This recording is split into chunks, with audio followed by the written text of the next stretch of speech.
And I hope to share a little bit of what I've gathered over the years from here, from abroad, and share it in a nutshell, in a practical aspect, what we are going to see.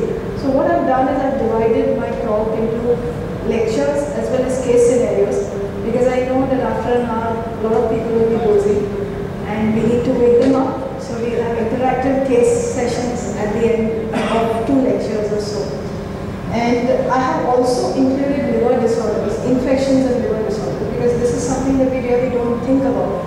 So this is also going to be in form of case scenarios if you all are interested in liver. Okay, so we are going to start with diagnosis of TB. I was just having a talk during the breakfast and wanted to get an idea as to what we all are seeing in Jalgaon or Aurangabad and various places around here. So apparently TB is not something that you all see quite a lot. Maybe we are over-diagnosing, we are wrongly diagnosing, or we are under-diagnosing. So I'm going to talk about recent trends in diagnosis of TB. Next slide. So till now, diagnosis of TB was based on history. We used to say fever, cough, loss of weight, loss of appetite, maybe a Cox contact. That would give us an idea maybe this child is suffering from TB. And then obviously we used to do a Mantoux test. We don't know why we used to do it, but we do it on Mantoux test, because to interpret a Mantoux is very difficult. And then we do a chest X-ray and ESR, and then we used to see.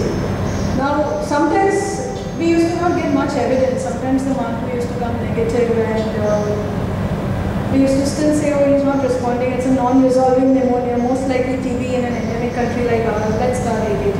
And we used to put the child on to 6 months therapy without any evidence of tuberculosis. So our treatment used to be on the basis of a non-resolving pneumonia or symptoms with a positive Mantoux, or we have a contact with a patient having TB. Sometimes just a child getting high ESR malnutrition, and we used to put him on AKT. And this is a practical problem that we've been facing because we don't have diagnosis in children. We can't have a sputum test being done in a child. Even if we get a sputum, it's going to be paucibacillary. We are not going to get a sputum AFP positive. So those are the problems. Next slide. So while this method I already discussed, we have a paucibacillary TB in children. So we can't really get a sputum AFP or a GL AFP positive in these children. And even if I want to send a GL, that means should I admit the child just to get a diagnosis? Should I put in a Ryle's tube to get a diagnosis? It's not feasible. I mean, how many of us really like to put in a Ryle's tube and get a diagnosis? So this was the problem that we were facing in children. Next slide. Whereas in adults, diagnosis is based on evidence-based. So we have sputum culture which is positive. Adults have multibacillary TB, so it's very easy to see AFP 2+, 3+ in an adult specimen. And X-ray finding is that adults are quite classical. I mean, we would not have a non-resolving pneumonia, we would definitely have a cavitatory TB, fibrocavitatory TB, and that tells us that this would be TB. Now in children, specimens that we would require, we can't get a sputum. So do we do a gastric aspirate? Yield is 30%, that means 70% are not diagnosed. Then should we induce a sputum, given 3% NSCL, induce the sputum and send that, which most often would be saliva and not sputum? Or should we do a bar? Then we need an expertise. We need somebody, either an ENT or a pediatric surgeon, to do a bronchoscopy for us, put the child under general anesthesia, get a specimen from the bronchus, and then send it for culture. But that makes sense. I mean, I would only do a bar in a child if I'm suspecting drug-resistant TB. I would not suspect a child for bar if I want to just do a diagnosis of TB. Next slide. So there have been trends, newer trends, and WHO declared TB as a global emergency. And I'm telling you, Mumbai is the hotbed of tuberculosis right now in the country. And the amount of MDR, XDR TB that is rampant in Mumbai is phenomenal. I mean, we would be second to South Africa in the number of patients that we have with drug-resistant TB. And you know all about the various things because it's been in the papers every now and then about XDR and so-called TDR and so-called the naming, whether it's XXDR or whether it is TDR. I mean, naming doesn't make a problem. The problem is the situation is there. We need to tackle this problem.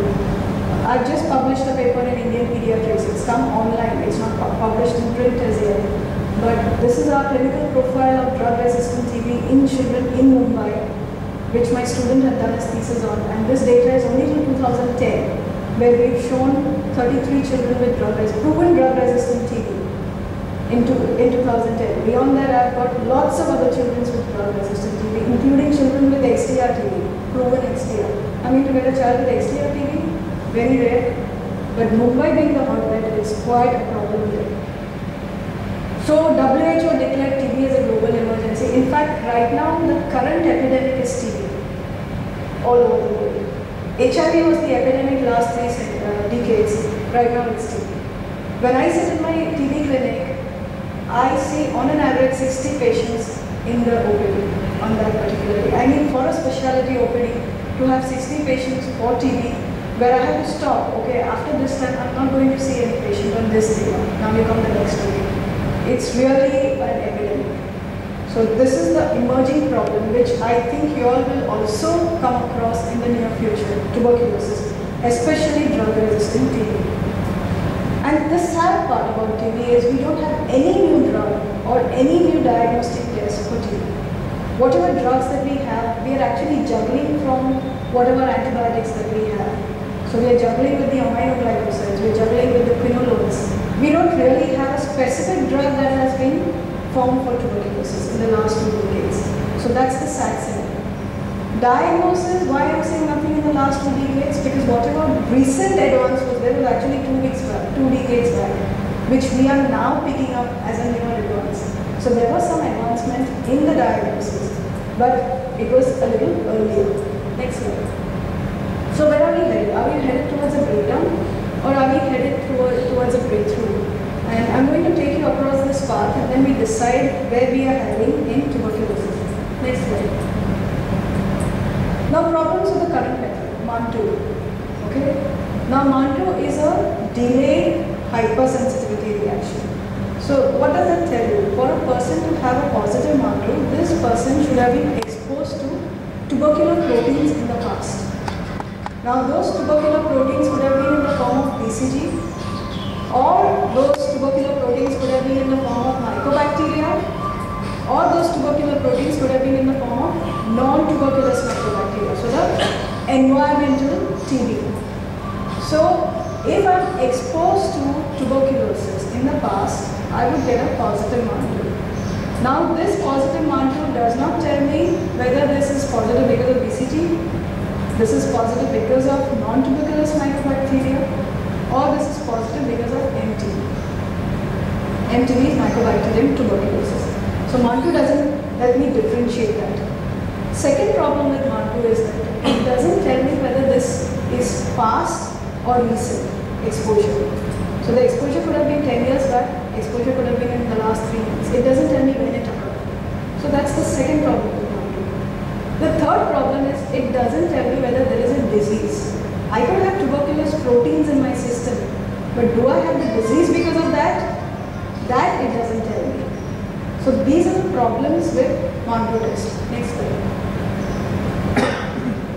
Now, what is tuberculin test? Tuberculin test is basically tuberculin protein.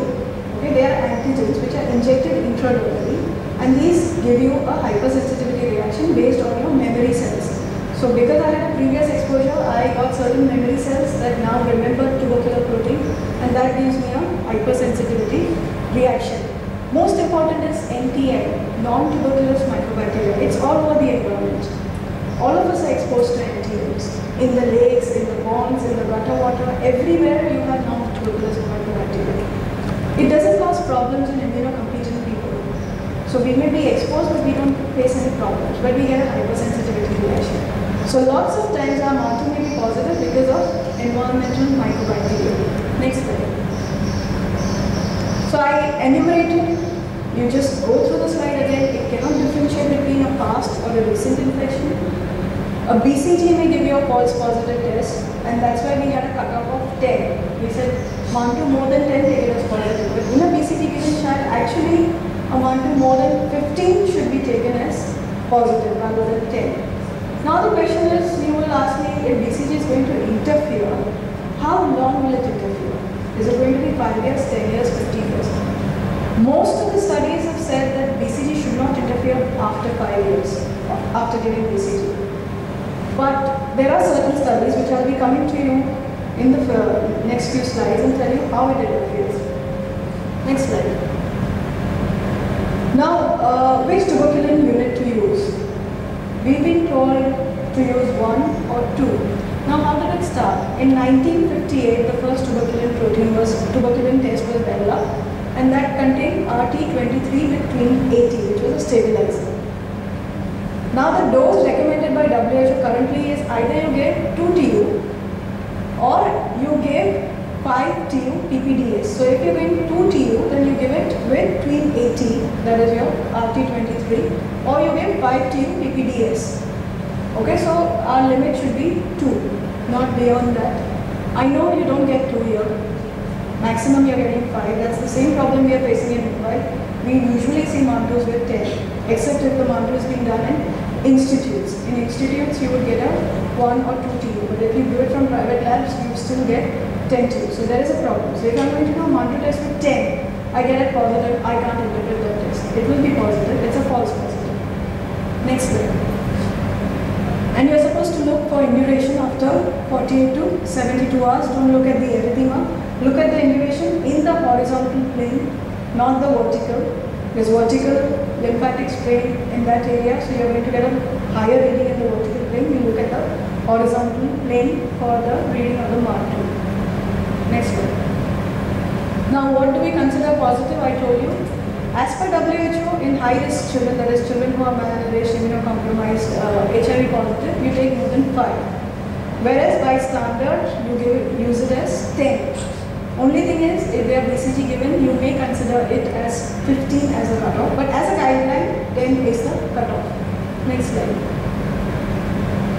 In India, we are exposed to MTB, we are exposed to NTMs very often. Should we take cutoff as 15? Possibly we should be taking cutoff as 15.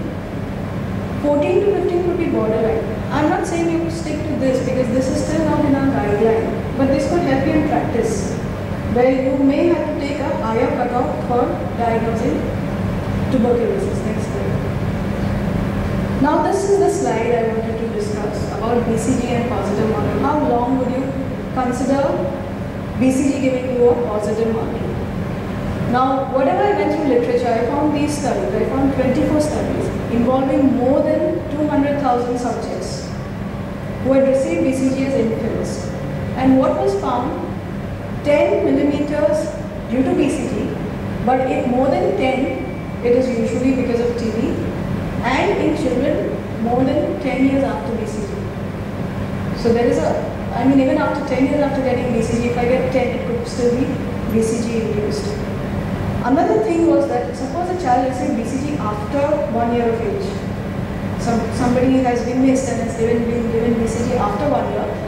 They tend to have positive Mantu persisting much longer. So they tend to have memory cells lasting much longer, and they are going to have a BCG response much longer. So from whatever literature I got, 5 is not the age where we should take a cutoff of BCG induced Mantu positive. We could take it as 10.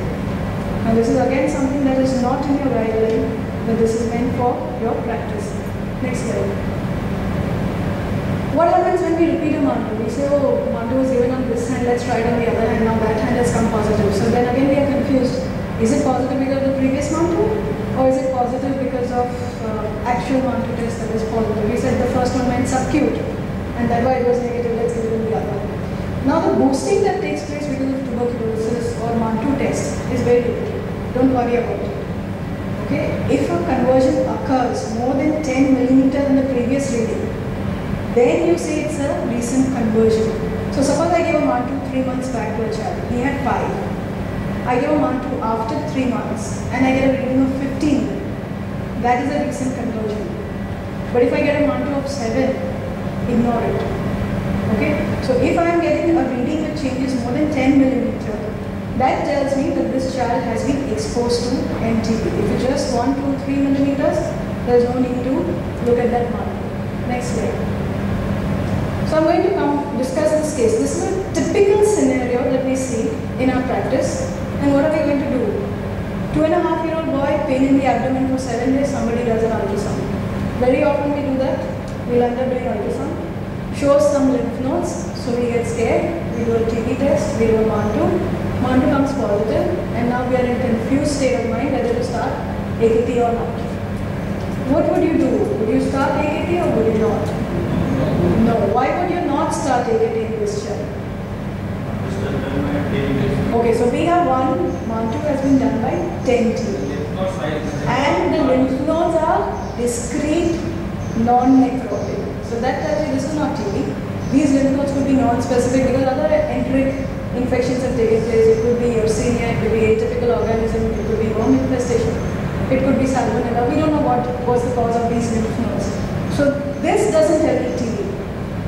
How often would you have started AKT in the past on this thing? Now that we are wiser, we would not start.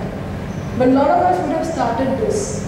And I'm telling you, because I see prescriptions, I know that a lot of us start on the basis of this kind of scenario, a child on tuberculosis treatment, which is going to last for 6 months, which is not required. So here I'm giving you a talk where I'm saying TB is going to come in the future as an epidemic, and I'm giving you a talk where I'm telling you don't overdiagnose.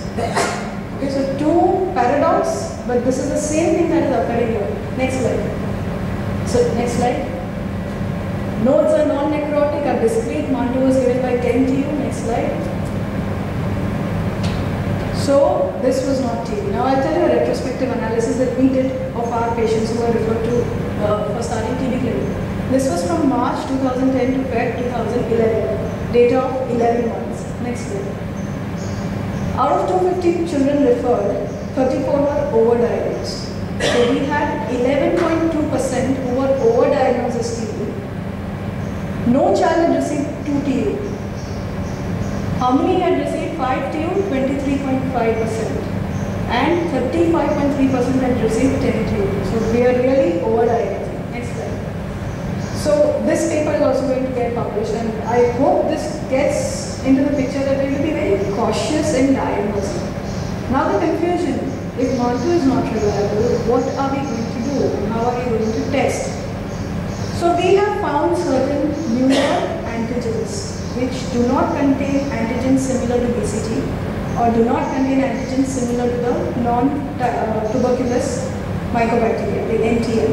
So you have tubercular proteins or antigens that have been developed very specific for MTB. And that is the basis of the newer tests that have come. That is known as IGRA. That is known as IGRA, interferon gamma release assays. Next slide. Now what are these interferon gamma release assays? There are two types of tests that are available, the T-spot and the quantiferon gold. Next slide. What do these do? This is an in vitro test. So you take 1 ml of the patient's blood, you put it into the ELISA machine and you look for release of interferon gamma. Now when I mix that tuberculin antigen with the patient's blood, if he has been exposed to MTB in the recent past, this test will become positive, it will release interferon gamma. So it's the same principle of a delayed hypersensitivity reaction, except my hypersensitivity is not based on memory cells at all.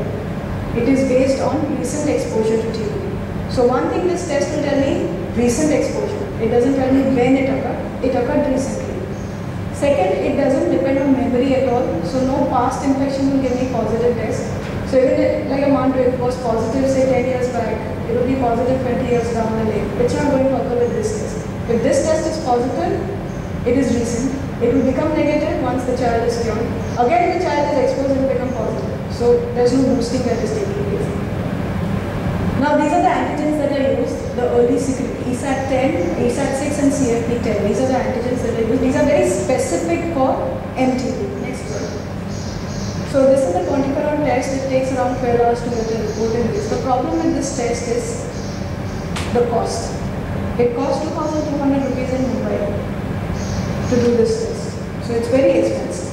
But if you consider 6 months versus 2,200 rupees, drug resistance versus no therapy, it's worth it. Next slide. Good thing about quantiferon is that it is a quantitative test.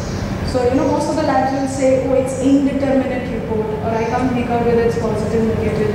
You have cutoffs. So if I have a cutoff more than 0.35, I know it's positive. So it's a cutoff, it's a quantitative test. So I don't have a problem of false positive tests that are going on. Next slide. Whereas you have a T-spot. T-spot is also based on the same principle, except that it will measure number of circles that are positive. So you should get at least 8 spots that are positive to call it positive. Now this is where the problem occurs. You may get 6.5 circles and you may get it as indeterminate. So you don't know whether it's negative or positive. Next slide. So if you see this example here, you go in the various columns. Okay? Patient 1, patient 2, patient 3, patient 4, patient 5. Now you will see that P2, the patient 2, has got many number of spots. The PC is the control. The last line row is the control. Okay? Now the P2 has got many spots. So definitely this person is positive. P5 has also got lot of spots when you compare it with the control. So this person is also positive. But if I get an indeterminate, I can't come to know who is positive, who is negative. So the problem with this T-spot is the indeterminate results that I get. And this was the problem when I spoke to KEM people, because I have been doing my research on quantiferon gold and KEM had been doing theirs on T-spot. And they found that T-spot was giving them a lot of problems because it was qualitative, looking at the circles. Whereas for us, quantiferon was look at the quantity. So that told us a cutoff properly. Next slide. So advantages of doing this interferon test is one, you just need one patient visit, he just has to go to the lab and give his blood and you get a report. And it's not affected by previous BCG vaccine at all because there is no antigen which is similar to BCG. It is not affected by the non-tuberculous mycobacteria, most of them. And it is not affected if I have done this test in the past. Okay, so this test is reliable in that way. Next slide. However, what is the difference? What is the disadvantage? It doesn't tell me disease as yet. I may have been exposed to MTB recently, but did I get a disease because of that? Does it tell me this non-resolving pneumonia is TB? No, it doesn't tell me that. It doesn't tell me this is the disease. So it can differentiate between active and latent disease. The other aspect is definitely the cost, too expensive right now. And as yet it's not standardized in children less than 4 years of age. Though we've been doing it in children less than 4 years, most of the studies have not been able to standardize it as yet for children less than 4 years of age. We don't know how it will do when you give it in HIV positive children. What is its effect in HIV positive children?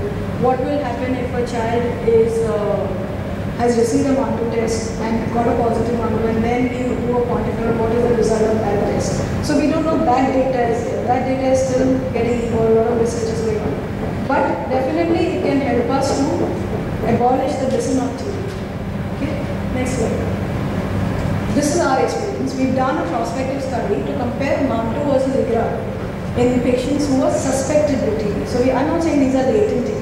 Anybody who was referred saying that this child could have TB was tested. We had 33 patients, out of which we got 24 positive Mantoux. So our positive rate of Mantoux was 72. How many were false positive? We'll see that. Quantiferon positive, we got only 50. So same patients, 24 positive with Mantoux and only 15 positive with quantiferon. So definitely there is some amount of false positivity of Mantoux that was taking place. Next slide. And if you see, if you compare how many were concordant, first column, Mantoux positive, quantiferon positive. So both positive. How many were there? Out of 14, we had total number of 14. Okay, so out of those 33, we had 14 more concordant. But the most important is the second row, where you have Mantoux positive, but the quantiferon was negative. 10 children. So out of 33, 10 children were like this. So that's a high ratio. 30% of children were actually false positive Mantouxs. And if you say Mantoux negative, quantiferon negative, again age children. Okay, so concordance is there, but you get a lot of false positive with Mantoux, which you can actually abolish by doing this particular test. Next slide. So when we talk about reliability of Mantoux, we are not saying Mantoux is 100% gold standard. We are saying Mantoux is not the gold standard. And suppose we take IGRA as the gold standard. We are saying suppose we take IGRA as the gold standard. What is the reliability of Mantoux? Mantu will get a lot of positives, so sensitivity is 93%, but your false positives are very high. Specificity is very low, 44%. That means you're getting a lot of false positives with Mantu. So this is one aspect that you should look into it now, is the IGRAS. Okay, next slide. So how do we diagnose TB? We talked about Mantu, we talked about IGRAS. We said IGRAS are one step ahead of Mantu, but we still cannot diagnose active versus latent TB. Next slide. So what is the way that we diagnose TB? Culture. Culture is the gold standard. Now what has been the advance in culture? Right from our microbiology days, we learned that the culture medium for tuberculosis is LJ medium. 6 weeks it takes for the culture to grow. Now this was a solid medium. Okay, now we've got newer culture media. These are liquid media. The broth medium, which you can incubate in the BACTEC. So what we call as BACTEC TB cultures. And now we actually have something that is known as MGIT, Mycobacterial Growth Inhibited Tube system. So this is the latest in culture mediums for tuberculosis. And if we use that, we can get a culture report within 2 weeks. So right from 6 weeks, we've come down to 2 weeks. The advantage of a culture, it actually helps us to differentiate NTB versus non-tuberculous mycobacteria. Now you'll wonder, right from the beginning of my talk, I've been talking about non-tuberculous mycobacteria. Reason is we've always missed this. Most of our lymph nodes that we see, unilateral, tuberculous abscesses that we've seen, granulomas, epithelioid, caseate, could actually have been NTM, whom we treated as NTM. So a lot of them are NTM. So this culture actually helps us to differentiate between NTM and NTB. And obviously on a culture you could do a drug sensitivity testing. So these are the advantages of doing a culture. And with the liquid media you could bring down the time interval to 2 weeks. Next slide. Specimens for culture, you could do sputum, you could induce a sputum, gastric aspiration, and BAL. However, remember, a lot of studies will say gastric lavage was equivalent to BAL in diagnosis of TB. But if I want to have a foolproof test and I want to save the money, because if I'm going to send gastric lavage for a culture on an MGIT medium which is 2,000 rupees, I better send a specimen which would give me a better result. So a BAL would always be better. But in a scenario where we can't do BAL, the next best thing would be to send a gastric aspirate. Next slide. Now we are looking for any replacement for culture. 2 weeks is too long a time to get a diagnosis. So any replacement that has come in the future, and we have somebody who discovered PCR, who got a Nobel Prize for his discovery, which has revolutionized the way we talk about investigations and treatment and management. Next slide. So we have this thing that was published in the New England Journal of Medicine, new TB testing, and a new TB test that can give you a result in 2 hours. You have automated PCRs now. You buy the machine, you take a blood, put it in the gene chip, put the chip into the machine, after 2 hours it gives you a result. So there is nobody who is running the test, the machine is doing it all by itself. The problem with these kind of automated PCRs are the cost, very expensive. So it's something that you can't really, even for a lab like Hinduja, where I've been asking them to do this, they said they were doing it as a research project, but then they stopped doing it because of the cost. It's very, very expensive. Next slide. So you have PCRs with the molecular testing, which are known as the nuclear amplification test. There are 3 types of tests that are currently available, commercial, automated PCRs that I talked to you about. One is the Gene Expert, second is the IKNOW, and the third is the Genotype MDR-TB+. Now the thing is, all these tests, when you send them to a lab and say, I want a TB PCR, they'll say we do a TB PCR only if the patient's AFB is 2+. So why would I do this test? If I want to diagnose the test, I already have an AFB positive.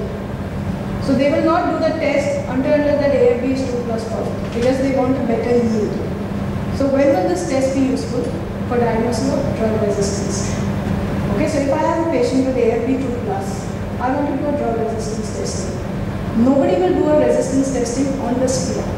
They will say, send it for culture, let us grow the organism, and then we do a drug sensitivity on that. So if I'm going to do it by conventional culture method, 6 weeks for it to grow, 2 weeks later they do the drug resistance testing on the various drugs. drugs, and then I get a drug resistance testing report after 8 weeks of diagnosing, suspecting a patient to have drug-resistant TB. This will do it on the basis of mutations. So I just look at various mutations that are there, and I can come to know whether this patient is resistant to this particular drug. Problem was, till now, the mutations were only standardized for rifampicin and INH. I don't have standardization for pyrazinamide, ethambutol, second line drugs. So I didn't know, even if I identified a mutation in that, I didn't know how to interpret it. Was that mutation causing drug resistance? Was that mutation helping the bacteria? I didn't know. Okay, so these tests, that's the reason why they're not being used so frequently for diagnosing drug resistant. Next slide. Next slide. So this is, does anybody have a pointer here? So this is the way the tests are done. Now if you look at the first strip, okay, the second strip and the third strip. The first strip is the control. The second strip, if you see the bands, the first three are matching with the control.